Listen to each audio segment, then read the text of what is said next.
안녕하십니까. 영화오독 이작가입니다. 안녕하세요, 악쟁입니다. 안녕하십니까, 문직입니다. 초장부터 웃고 난리죠? 아니? 요즘 뭐가 잘 되나 보죠, 회사가? 잘 돌아왔습니다. 성장 일로에 있는 괜찮아요, 한의원. 네. 악쟁이 여기 올 때 뭐 타고 와요? 택시 타고 올 때도 있고 마을버스 타고 올 때도 마을버스? 있고. 네. 오늘은 못 타고 왔어요, 비 오는데. 마을버스 타고 왔습니다. 마을버스 타고 왔어요. 이렇게 춥고 비 오는데 김밥집 바로 앞에 버스 정장이 있어요. 맨날 김밥 사오잖아. 그래서 요새는 계속 마을버스 탔어요. 아, 네. 그렇구나. 김밥 사온 이후로는. 네. 김밥 안 사도 돼. 진짜요? 저기 언제 수제비 사주세요, 사, 수제비. 수제비는 어디서 파는지 잘 모르겠어요. 수제비. 아, 진짜 국밥 같은 거 하나 시킬까요? 그래도 그거 좋죠. 언제 먹고 하니? 빨리 하고 가야지. 이것들 하여튼 가정 없냐? 가정? 에휴, 진짜. 저희가 지난번에 꽁트가 시작된다 네. 그거 했잖아요. 그거 하고 나서 구독자가 2명이 빠졌어. 반일 정서가 팽배해서 그런 걸까요? 왜 그렇지? 네. MZ 세대인가? 그래서 새끼들이. 이게 정말 일본 컨텐츠이기 때문에 정말 그런가 한번 이제 확인을 하기 위해서 오늘 또 한번 일본 컨텐츠 한번 갑니다. 오드 택시라는 일본 애니메이션 우리가 저희가 한번 보고 왔습니다.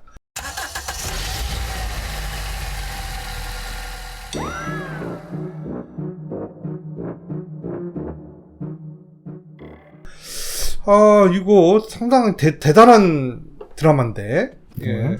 2021년 테레비 도쿄에서 심야 프로그램으로 방영이 됐던 애니메이션 시리즈입니다. 새벽 2시에 방송을 했대요. 20분짜리 애니메이션을 새벽 2시에. 그러니까는 완벽한 성인용 애니메이션이죠. 그리고 이거 좀 특이한 게 특이한 게 오도카와 교통이 제작사예요. 오도카와 교통. 그래서 오도카상이 주중. 약간 홍보가 되겠네요. 근데 뭐 하여튼 그런 저이고 이 감독이나 또 뭐 제작자나 이런 데가 이 애니메이션계에서는 완전 무명. 뭐 거의 데뷔작이라고 볼 수 있는 그런 애니메이션입니다. 그래서 이거 지금 넷플릭스에서도 볼 수 있고 왓챠에서도 볼 수 있는데요. 2021년이면은 지금으로부터 2년 전. 2년 전이니까 그래도 아직 뭐 따끈따끈한 데라 볼 수 있습니다. 편당 한 20분 정도 러닝타임 네. 가지고 있고 13화까지 있는 애니메이션. 그냥 딱 봐도 저예산 애니메이션이라는 게 느껴질 정도의 그렇게 뭐 프레임 레이트가 그렇게 높은 너무 부드러운 움직임을 보여주는 뭐 그런, 그리고 작화 퀄리티가 막 어마어마하게 뛰어난 뭐 그런 느낌은 아니지만 나름 캐릭터들 귀엽죠? 네. 귀엽고 일본 도심의 모습 같은 거, 그 다음에 특히 야경을 좀 잘 묘사를 했어요. 그래서 퀄리티도 좀 괜찮았던 애니메이션입니다.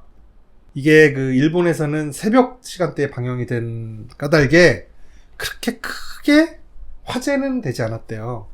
근데 뒤늦게 이렇게 입소문을 타면서 좀 알려졌고, 영미권에서는 센세이션을 일으켰답니다. 이 애니메이션이 굉장한 팬덤을 양성해냈다고 하는 그런 얘기가 있어요.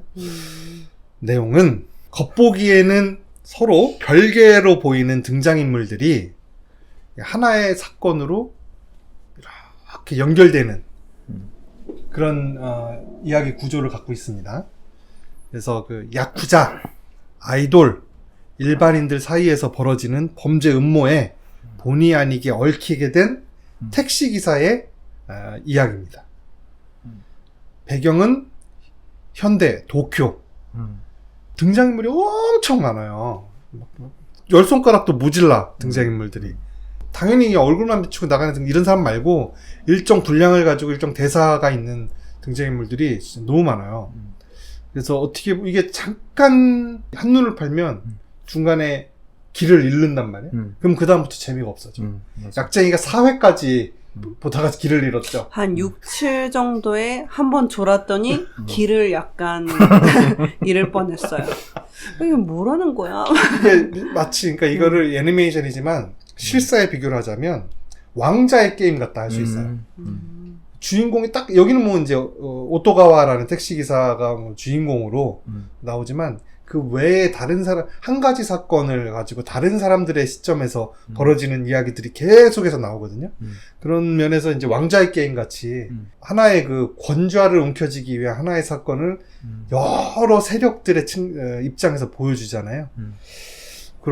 그래서 중간에 만약에 집중력을 한번 잃게 된다? 그러면 이게 어떻게 된 일이야? 우선 그 내용을 못 따라갈 수가 있습니다. 그리고 이름이랑 얼굴을 기억을 해야지 되는데 그게 참 어렵습니다. 그런 드라마라는 거를 좀 알아주시고요. 그 줄거리를 이거는 정말 스포가 있으면 안 되는 애니메이션이기 때문에 스포는 하지 않고 등장인물들에 대해서만 간단하게 설명을 드리고 네. 얘기를 해보겠습니다. 먼저 그 배경이 현대의 도쿄고 네. 등장인물들이 의인화된 동물들입니다. 전부 모든 등장인물이. 그래서 오도가와 우리의 주인공 택시 운전수죠. 41세고 바다코끼리입니다.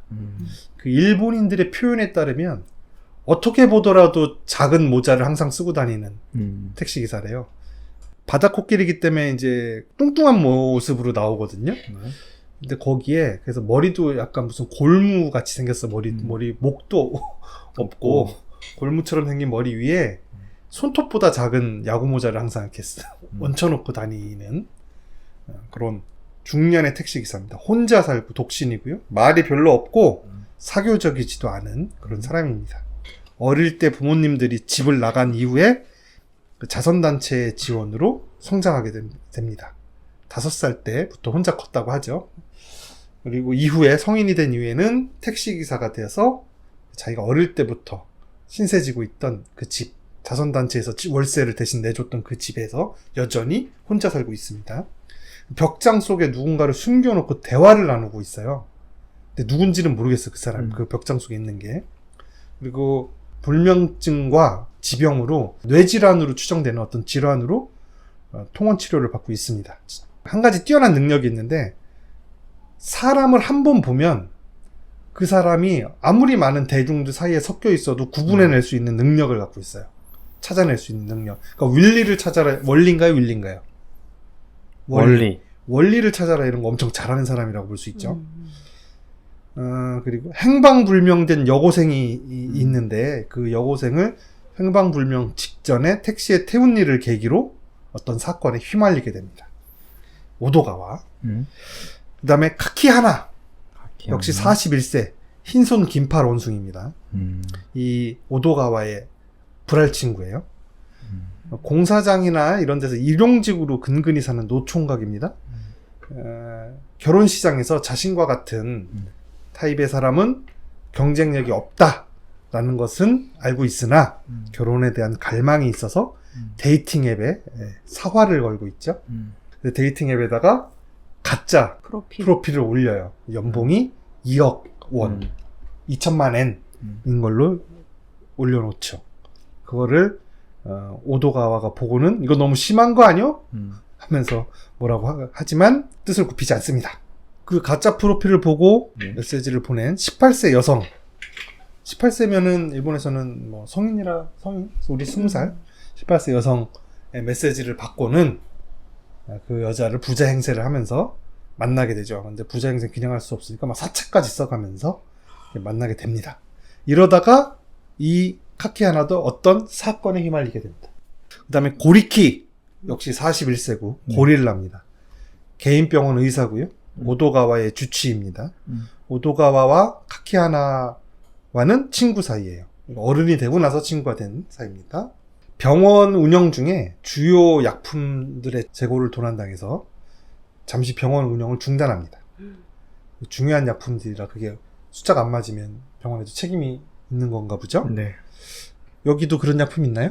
아니요, 저는 아니 뭐 냉이 뭐 이런 것만 있죠. 그죠? 도라지. 도라지. 병원 문을 닫고 휴업하던 중에 오도가와의 지병을 치료하기 위해서 오도가와의 과거를 조사하기 시작합니다. 그러면서 이 오도가와의 어떤 미스테리가 좀 드러나죠. 그래서 거기서 풀리는 미스테리가 그 오도가와가 어떻게 사람을 군중 속에서 한 번에 알아볼 수 있는 능력이 있느냐가 거기서 이제 밝혀지게 돼요. 네. 그것도 참 큰 반전이었어. 시라카와 28세 알파카입니다. 우리 저 약쟁이가 좀 알파카 닮았죠. 제가요? 그래서 대문 사진에 알파카 해놓은 거 아니었어요? 옛날에? 자기 그냥 닮았다고? 귀여워가지고 해놨는데. 네. 28세 알파카고 고리키 병원에서 일하고 있는 간호사입니다. 이 지역 유일의 알파카라고 하네요. 그리고 카포에라 고수고요. 병원에서 약을 빼돌리고 있다는 정황이 있어요. 그 다음에 오도카와에게 호감을 갖고 있으나 현실에서는 41세 노총각 돼지 아저씨한테 28세의 미녀 알파카가 관심을 갖는다는 게 말이 안 되잖아요. 그래서 왜 저러는지 저것도 모종의 의도가 있는 거 아니냐라는 의심이 있어 보이기도 합니다. 특히 야쿠자 도부라는 사람과 관련이 있어서 더더욱 의심스러운 인물입니다. 그 다음에 도부 39세고 개코 원숭이입니다. 난폭하게 생겼어요. 실제로 개코 원숭이가 그렇게 난폭하대. 아까도 말했듯이 어떤 여고생이 실종되는 사건이 벌어지는데 그 실종 여고생에 대해서 조사하라는 보스의 지시를 받습니다. 보스의 동창의 딸이라는 거예요. 그 실종 여고생이. 그래서 택시를 태웠던 것으로 알려진 오도가와에게 접근을 해서 그때 당시에 블랙박스 영상을 빼앗아 갑니다. 그리고 블랙박스 영상을 찾는 자가 나타난다면 그 사람이 여고생을 해코지한 사람일 것이다. 그 자의 뒤를 쫓아서 여고생의 행방을 찾으려는 계획이었죠. 네. 이러면서 오도가와와 엮이게 되고 여고생 행방불명 사건에 휘말리게 됩니다. 그 다음에 다이몬 형제가 있어요. 36세의 이란성 쌍둥이고요. 다이몬 형제. 그 다음에 미어캣입니다. 어릴 때 택시기사의 뺑소니 사고로 부모를 잃은 형제들이에요. 그래서 택시기사에 대한 적개심을 갖고 있어요. 그래서 오도가와를 싫어합니다.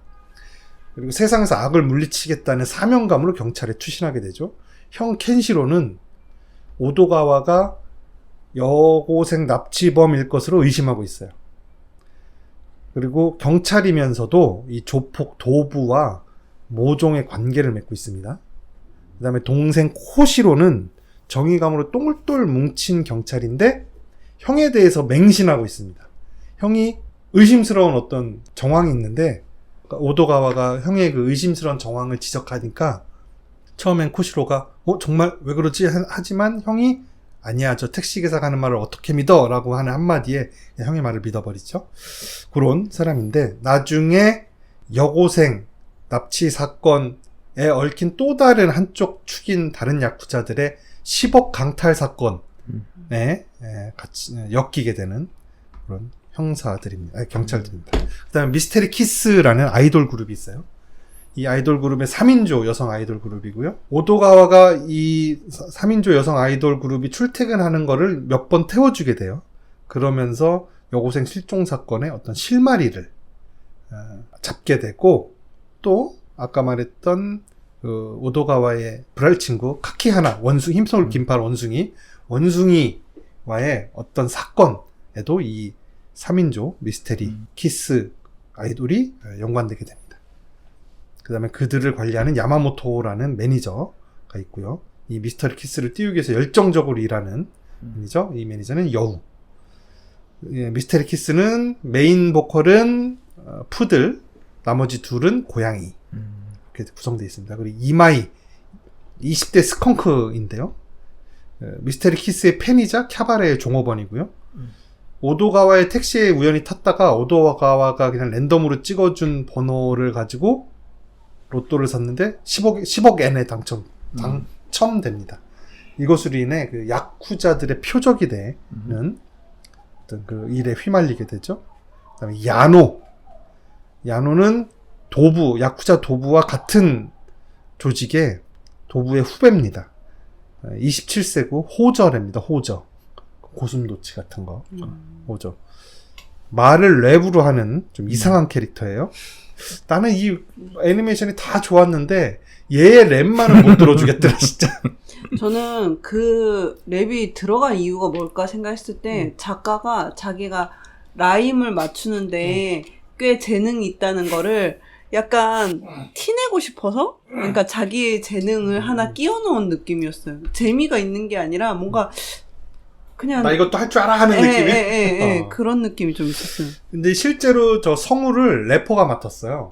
근데 일본 랩 나는 랩을 잘 모르니까 랩 전문가잖아요. 네, 그렇죠. 잘하지. 일본 랩 원래 저렇게 하는 거예요? 아니 첫 번째 그 인트로 할 때 나오는 OST랑 이 BGM의 랩은 좋지. 예, 뒤에 또 랩이잖아요. 그건 다 괜찮았거든요. 그러니까 이거는 순전히 이 캐릭터는 라임을 보여주기 위해서 그래서 예, 듣기 좋게 한다기보다는 갱처럼 말을 하긴 해야 되는데 뭐 듣기 좋게 할 수는 없잖아요. 갱이니까. 그래서 이 캐릭터의 소개를 보니까 같이 데리고 다니는 이 야노의 똘마니가 있어요. 뭐 호랑이 같은 뭐 살쾡이 뭐 이런 저기로 나오는데 행동대장 같은 똘마니가 있는데 걔는 얘 말을 잘 알아듣는다라고 소개가 돼 있더라고요. 다른 사람들은 못 알아. 근데 나는 내가 관객이면서도 제가 무슨 말 하는지 잘 모르겠어. 그래서 걔가 랩할 때 밑에 자막 그냥 안 보거든요. 네. 그래서 어차피 뭔 말인지 모르고. 그래서 근데 똘마니에 대해서는 야노가 하는 말을 잘 알아듣는다라고 돼 있습니다. 미스테리 키스 도부와는 어떤 경쟁 관계에 놓여 있습니다. 보스에게 상납을 더 많이 해서 내가 더 잘 보여야지 하는 그런 경쟁 관계에 있고, 미스테리 키스와 모종의 계약 관계가 맺어져 있는 것으로 보입니다. 그리고 10억 엔이 당첨된 이마이 스컹크의 돈을 노리고 있습니다. 카바사와 대학생이고요. 뭐 20살이나 됐겠죠. 그 다음에 하마입니다. 관종이에요. 어떻게 하면 SNS에서 어떻게 하면 트위터에서 내가 조금이라도 더 좋아요를 많이 받을 수 있을까, 이것만 하루 종일 고민하는 애입니다. 근데 우연히 셀피를 찍어서 올렸는데 그 셀피 한 구석에 찍힌 지명수배자 도부의 모습으로 인해서 그 셀피 찍은 게시물의 조회수가 오르게 됩니다. 그러니까 이거에 고무된 카바사와는 유튜브를 개설해서 도부를 자기가 잡아서 정의를 실현하겠다라는 어떤 레카 방송을 하기 시작하는 거죠. 그러면서 인기를 점점 쌓아가요. 돈도 많이 벌고. 그러면서 급기야 도부에게 선전포고를 하고 도부를 잡으러 시내를 막 돌아다니기도 합니다. 그러다가 도부와 실제로 마주치게 돼서 어떤 사건 현장에서 사건에 휘말리게 되는 캐릭터입니다. 그 다음에 다나카 24세 푸마 게임 회사 직원인데요. 중학교 시절에 약간 인기 없는 아이, 반에서 인기 없는 아이였는데 인기를 얻기 위해서 희귀한 지우개 경매에 입찰을 해요. 지우개 희귀한 게 있으면 반에서 좀 주목을 끌 수가 있어서 그 지우개 경매에 입찰을 했다가 100만 원을 사기 맞습니다.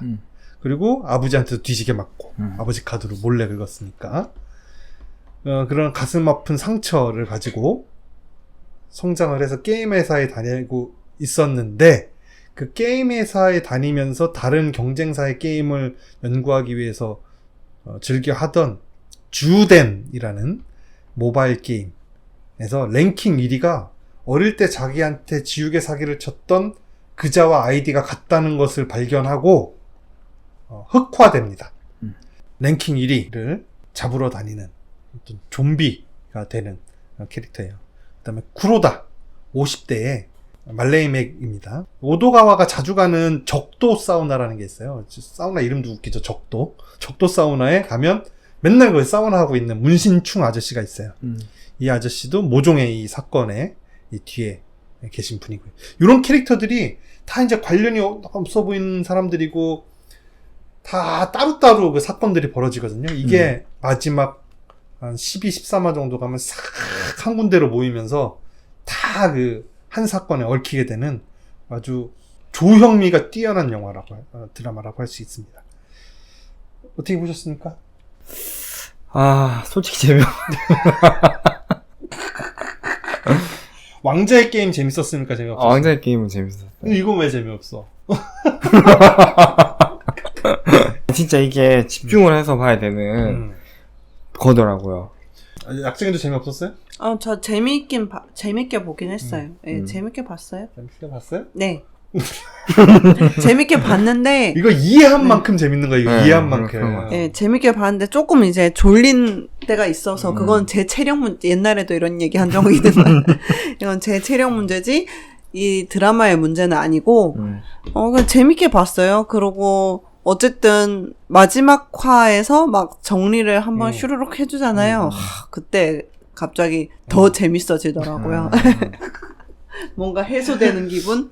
그렇다고 네. 저기 마지막 화만 보시면 안 됩니다. 그러면 재미가 없죠. 앞에 거 무슨 일이 있었는지 모르는데 재미가 없죠. 이게 그 떡밥을 위한 애니메이션이라고 볼 수 있어요. 1화부터 시작해서 떡밥이 계속해서 뿌려지는데 이걸 다 회수할 수 있나? 싶은 것도 있고 또 어떤 거는 뿌려졌는지도 모를 떡밥이 뒤에 가서는 이렇게 나오는 장면이 있거든요. 그래서 그 수많은 떡밥이 뿌려지는데 그걸 13화에서 굉장히 멋지게 회수를 해요. 그래서 야 이거는 정말 그 시나리오는 그래서 서양에서 무슨 평이 있냐면은 쿠엔틴 타란티노가 공동 각본에 참여했다고 하더라도 믿을만하다 할 정도의 평을 받고 있어요. 떡밥 그 1화가 시작되면은 처음에 1화가 시작되고 앞에 한 5분여 안에 이 13화까지 일어날 모든 일들이 다 이게 컷백신으로 다 들어가 있어요. 물속으로 시작하자마자 물속으로 가라앉는 어떤 파란색 짐이 벽돌에 매달려서 이렇게 가라앉고 있거든요. 고 나오고 그 다음에 물에 빠진 거에서 깨어나는 물에 빠진 꿈에서 깨어나는 오도가와가 나오거든요. 그래서 컥컥컥 하면서 일어나요. 택시에서 낮잠 자다가 그 다음에 라디오를 틀면 실종 여고생 뉴스가 나오고 그 다음에 호모사피엔스라는 개그 듀오의 그 방송 이게 나오고 그 다음에 미스테리 키스의 데뷔 싱글 음악이 라디오에 얘네들이 또 호모사피엔스의 라디오가 틀어주고 그 다음에 어두운 병원에서 뭔가를 하고 있는 시라카와가 이렇게 나옵니다. 그러면서 퇴근하면서 고리키 의사 선생님 한번 이렇게 보고 퇴근하는 그리고 고리키도 퇴근하는 시라카와를 이렇게 한번 쓱 돌아보고 다시 자기 일 하는 그 장면이 나오거든요. 그 다음에 곤충을 이렇게 청소하고 있는 도부 그 다음에 복권을 사는 이마이 그러니까 처음 시작 5분에 쭉 다 나와요. 이게 19세네요?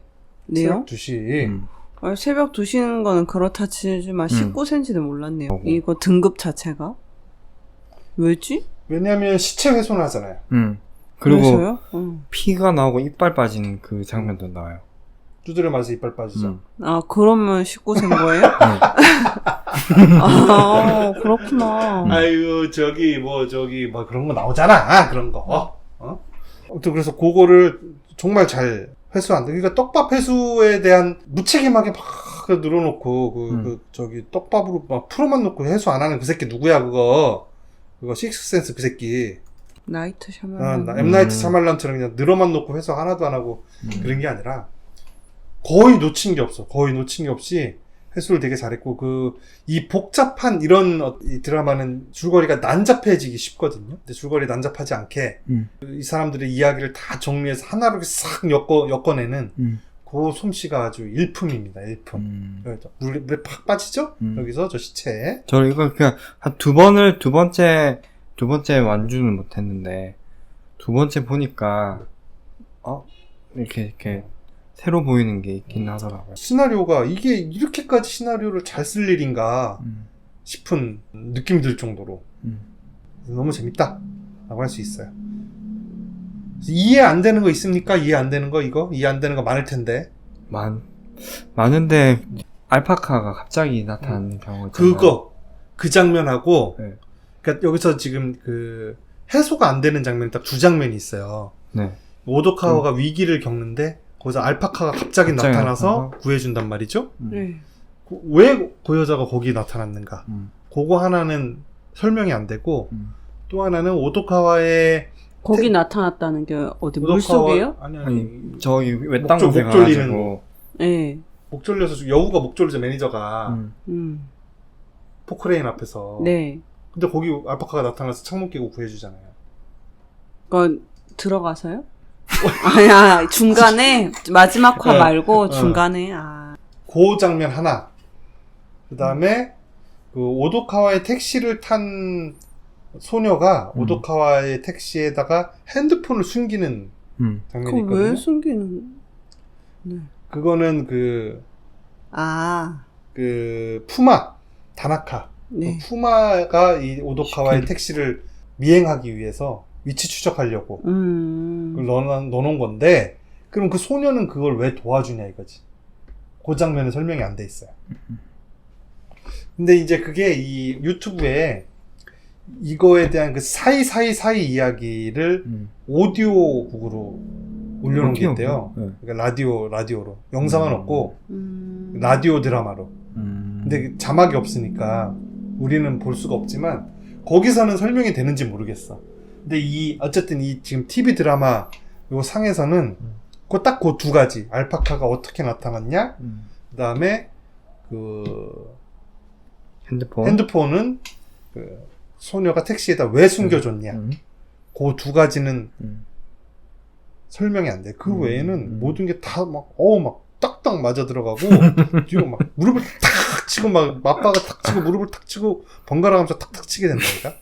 그리고 일본 사회에서 지금 벌어지고 있는 그 수많은 현상들을 이렇게 잘 보여준다라고도 뭐 얘기가 있는데, 그거는까지는 뭐 내가 잘 모르겠고. 그리고 마지막 결말에 대해서 어떻게 생각합니까? 결말. 제일 마지막 장면 말씀하시는 결말 거예요? 얘기하면 스포 아니에요? 그러니까 이게 해피엔딩이다, 새드엔딩이다. 한 개인에게는 해피엔딩이지만 인류에게는 커다. 비극이었다. 네. 그래? 해피엔딩, 그럼 개인한테 해피엔딩인 건 누구야? 고양이요. 고양이? 네. 그럼 어떻게 생각해? 고양이한테 해피엔딩이라고요? 미스테리 키스의 고양이. 아, 네.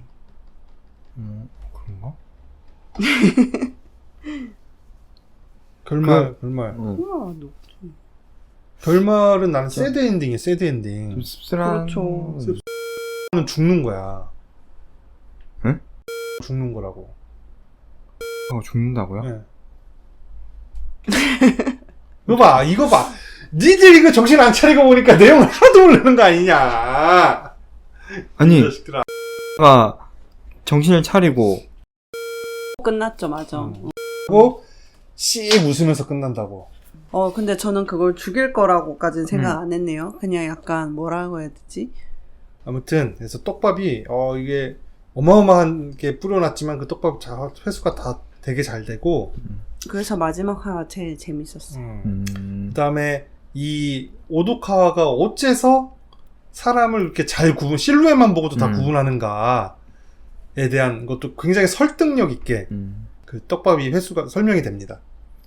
그리고 또 하나 또 그 총알 개수. 네, 그거에서 조금 좀 의아하긴 했는데, 그것도 다시 보니까 그것도 해결이 됩니까? 해결되죠. 어떻게 해요? 이건 안 낼 거지만, 창고 앞에서 한 발을 맞잖아, 다리에. 그 총알은 빠졌고, 거기는 어떻게 왔냐, 그럼. 오도가와가 알려준 거야, 오도가와가. 걔 관종한테도 알려주잖아. 여기, 저기가 도구가 있다. 그런 거라고 하면 됩니다. 그래서, 대단하지? 응? 대단해. 좀 어려워요. 좀 어렵다고? 네. 집중을 해서 봐야 되고. 아니, 당연히 집중해서 봐야지. 지금 뭐 하면서 보는데? 설거지하고 빨래 기면서 보면은 이름이 기억 안 나니까 걔인가 이래 하다가 두 번째 보니까 이제 두 번째 보면은 하여튼 새로운 게 많이 보이고, 진짜 말 그대로 이게 떡밥까지는 아니지만 보면 그냥 설렁설렁 넘어갔던 게 다르게 보이는 게 조금씩 있더라고요. 그래서 두 번째 볼 땐 조금 재밌을 법한데 2화까지 보고 지금 여기 앉아요. 근데 진짜 2번 이상 봐야지 더 재밌겠다 싶은 게, 영화는 뭐 2시간 안팎으로 해서 처음부터 끝까지 쭉 나오니까 앞에 거를 기억을 대강 하고 있거든요.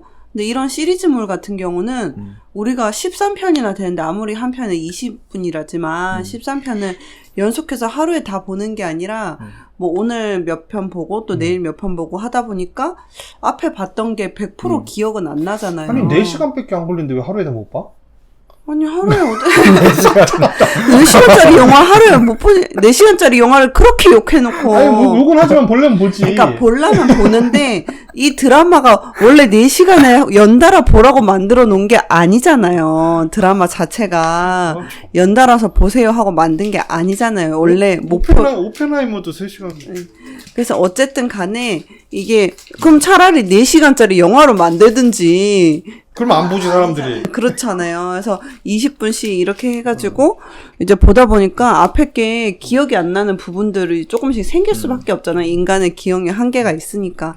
근데 이제 뒤에 가서는 이거 앞에 나왔던 거랑 뭔가 연결이 되는 것 같은데 하는 근데 어디서 느낌만 나왔는지 못 들고. 찾아. 네, 그렇잖아요. 그래서 이제 그럼 두 번째 보면은 이게 거기였구나 하고 더 재미를 느낄 수 있을 것 같기는 해요. 근데 앞에 나왔던 얘기들이 너무 방대하고 한 편 한 인물에 대해서 좀 주제로 나오기도 하고 처음에는 이게 그냥 옴니버스식으로 약간의 연결은 되지만 한 편 뭔가 주제가 있나 보다 하다가 뒤로 가다 보면은 합쳐지잖아요. 그러니까 이게 미리 합쳐질 줄 알았으면 좀 더 집중해서 봤을 텐데 아니, 너, 그런 생각이 들죠. 이 많은 구독자님들 앞에서 얘기를 해야 되는데, 그런 게 아니래도 집중해서 봐야지. 집중은 해서 보는데 제 기억력이 이제 한 번을 봐서 뒤에가 모든 게 갑자기 모든 과거가 파노라마처럼 이렇게 머릿속을 스쳐 지나가면 이러진 않으니까. 근데 아무튼 그게 다 이제 연결이 돼서 두 번 보면 더 재밌고 세 번 보면 더 재밌는 그런 식으로 만들어진 것 같아요. 떡밥을 찾는 그 재미도 있고요. 반전 스토리도 괜찮고, 또 음악도 굉장히 좋습니다, 음악. 여기 한 3곡 정도가 들을 만한 음악이 또 있는데, 그것도 괜찮고, 그리고 아까 약쟁이가 말한 것처럼, 우리나라 드라마는 잘 안 봐서 그런가 모르겠는데, 일본 드라마는 매 에피소드당 별개의 사건들이 계속 벌어지는 그런 게 좀 많잖아요. 그 코타키 형제와 사고팔고도 마찬가지고, 같은 등장인물들이 나오긴 하지만, 매회 다른 에피소드들이 옴니버스처럼 벌어지잖아요. 난 그런 거 개인적으로 별로 안 좋아해. 쭉 큰 줄기를 가지고 이어져 가는 그런 걸 더 좋아하는데, 이게 딱 그런 내용이라서 굉장히 좋았어요. 추천할 수 있다. 요거는 명절 전까지 다들 한번 보시고요. 꼭 보시고 독후감 댓글로 쓰세요. 그 다음에 명절 때 보실 거를 하나 우리가 그 전에 하나 녹음하고 갈 건데, 그때 무거운 거 볼래? 가벼운 거 볼래? 선택권이 있는 거예요? 또 긴 거예요? 길지 10편짜리. 한 편에? 1시간짜리가 10개. 너는 드라마는 다 보잖아. 저 안 봐요, 드라마. 아니, 우리나라 잘. 드라마 뭐 보잖아. 아니, 요새는 보는 거 없는데. 나는 솔로 말고는 챙겨보는 이거 거. 너무 재밌어서. 그걸 왜 보? 그거 볼 시간에 봐. 나는 솔로 한번 봐봐요. 그 말 나오나. 아니, 남들 미팅하는 거 봐서 뭐해. 한번 봐봐요. 예, 미팅하는 프로. 거기 그렇게 뚜껑 열리게 하는 여자가 있다며, 한 명. 이번 기수만 한번 봐봐요. 이번 기수만. 정말 뚜껑 열려? 네, 저희 남편 보다가 방에 들어가 버렸어요. 나는 못 보겠다. 나는 더 이상 못 보겠다. 그러고 이렇게 방에 들어가서 그 후로 글을 볼 수가 없었어요. 같이 봐야 재밌는데. 같이 볼 수가 없었어. 난 솔로 다 봐요? 안 봐요. 이번 기수만 한번 봐요. 아니, 이게 어디서 보는 건데? 어디서 봐? 나 TV가 없어. 넷플릭스에 있을 것 같은데요. 너는 어디서 보는데? 저는 TV에 본방으로 봐요. 본방으로. 아니, 본방 제가- 사서야지. 네, 시간을 지켜서 보는 프로는 이게 유일해요. 아니, 매 시기마다. 쇼미더머니인가?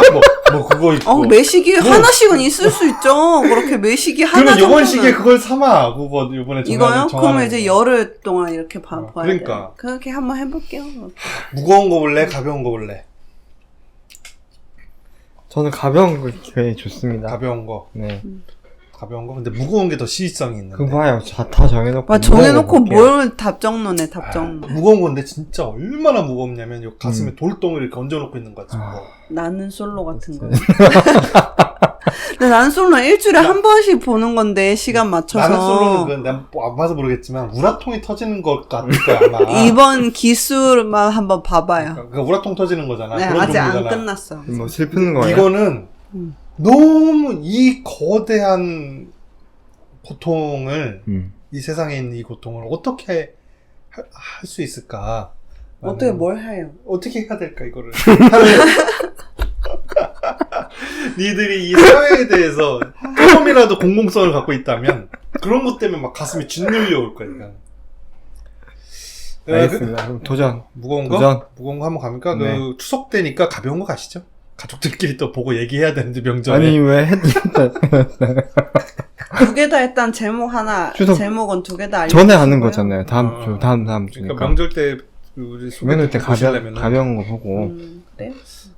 가벼운 거 내고도 올려놨어요. 제 대화창에다가 네. 브러쉬 업 라이프. 아 무거운 거는 무거운 거는 그래도 살아간다. 그래도 그 살아간다. 한 10년, 한 15년 전 드라마인데, 대단해. 그 최근에 내가 그 세이브 더 칠드런을 탈퇴하려고 하거든? 근데 전화를 안 받아. 요즘 이슈 때문에요? 왜요? 뭐가 있었어요? 그 대전의 교사가 자살을 했는데 또, 네. 김밥집 학부형하고, 그거는 알고 있어요. 그다음 미용실집 학부형이 그렇게 괴롭혔대잖아. 네. 하여튼, 이제 그 사람들이 그걸 괴롭힐 때, 이런 세이브 더 칠드런 같은 그런 단체에다가 의견을 구한대. 이거 아동학대 아니냐. 그 의견을 첨부해서 고발을 한다는 거야. 거의 이제 학대다라는 의견을 준 거야. 근데 전화를 안 받아. 전화는 계속 통화 중이야, 지금. 그리고 해지는 꼭 통화로 해지를 해야 되거든? 해지 문의가 빗발치니까 그냥 안 받아버리는 걸까요? 아니면 통화가 안 되는 걸 수도 있지. 계속 전화가 오니까. 하여튼 내가 하려는 건 그게 아니고, 거기서 지금 최근에 대전에서 김밥집 하던 사람이 세종시로 이사를 갔는데, 급매물로 내놓고, 그 집 사람들의 신상이 털린 거야. 애까지. 신상이 다 털린 거야. 그런 내용이에요? 그런 거를 한번 똑같은 내용은 아닌데, 그런 비슷한 내용을 한번 생각해 볼 수 있는 게, 그래도 살아간다. 그런 거 진짜 답답하겠네요. 답이 없는 그렇지. 문제. 약쟁이 대답할 수 없는 문제. 그렇죠. 하는 대답을 강요하는 문제. 이건 이렇게 생각하면 이렇고, 이렇게 생각하면 이렇고, 이러면서 가슴이 짓눌려지면 안 볼래요. 그리고 내가 오늘 이 오드 택시를 왜 이거를 보게 됐냐면, 꽁트가 시작된다 해서, 그 3인조 꽁트 그룹을 보고, 약간 우리 같다고 했잖아요. 네. 여기도 우리 같은 애들 나오죠. 호모사피엔스 2인조 만담 그룹. 올해까지 해서 안 되면 해체하자. 근데 안 되잖아. 아니, 우리는 되고 안 되고가 없죠. 우리도 기한 정할까요? 아니요? 그냥 정합시다. 이 병원 망할 때까지. 병원이 안 자기를 망할 것 해야 같은데요. 그렇군요. 그래서 좀 네. 미스테리 스릴러 네. 물이거든요. 근데 넷플릭스에는 장르에 코미디라고 돼 있어요. 코미디는 아니거든요, 사실. 근데 대사가 웃긴 대사가 많기는 해. 이 시니컬하게 오도가와가 던지는 대사가 좀 어떤 정말 만담가가 쓴 것 같은 그런 시니컬한 대사들, 그리고 뼈 있는 대사들, 재밌는 대사들이 많거든요. 그래서 좀 피식할 수는 있는데, 근데 장르를 코미디로 보기에는 좀 힘들죠. 미스테리 스릴러 혹은 추리물이라고 할 수 있습니다. 강추! 다 보십시오. 네. 마치겠습니다. 이 작가였습니다. 재밌습니다. 움직이었습니다. なんでやねんが聞きたいよどないやねんが聞こえない